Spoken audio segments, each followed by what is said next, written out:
माझे पाहुणे आलते त्याला तुम्ही चहा बी नाही केला तुम्ही हो त्यांना मी म्हणलं होतं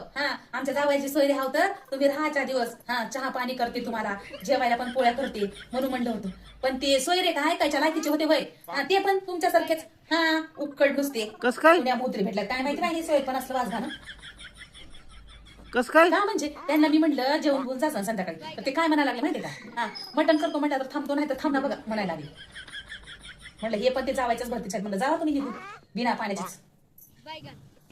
ते अगं लय मावडला त्याच्यात निंदाचे बोलवायचे चालले बाहेर लावला कापूस बी फुटून घेतला बाहेर नसलं काय करतो ती तूर टाकल्या बाहेर टाकल्या ते जावे बाई ते जावे काय खाऊन करणार कुंकडा ते जावे काय खाऊन करणार असतं कुंकडा नसते कोणता जावे कोणा कामाचा मोठा आहे फक्त त्या जावेला खायला द्यावा खाऊन बी गेले ते तुकून बी गेले खाते खाते आणि टोमना मारते त्याचं काय सांगायचं बाई ठेव माय ठेव आई येते लग्नाला येते लग्नाची तारीख आली की सांग मला मी येते लग्नाला काय बाई त्यात ते तसंच मागून तर काय करा म्हणणार काय अंगी आले पदरी पडले आता काय करा बरोबर ठीक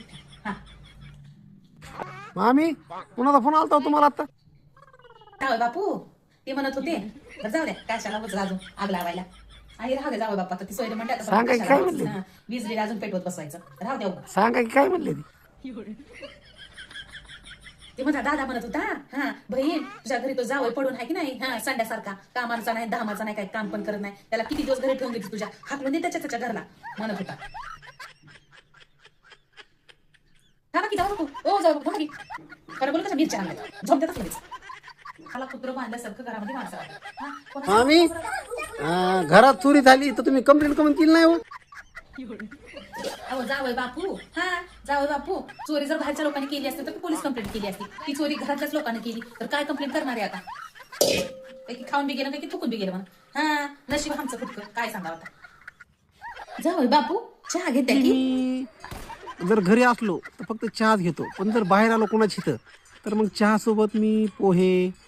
त्याच्यानंतर उपमा त्याच्यानंतर शिरा खारी हे पण घर तुमचंच होय चहा टाक माय चहा टाक मामी ते तुमच्या भावाची कंदूर होती त्या दिवशी मटणाची मला का म्हणा बोलवी ना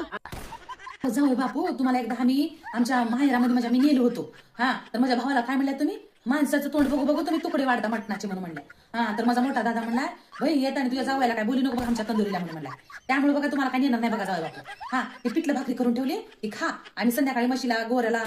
ते पेंड चारा बिरा घालत बसा घरीच बाकी येऊ नका बघा नाहीतर आमच्या आबरू घालच्या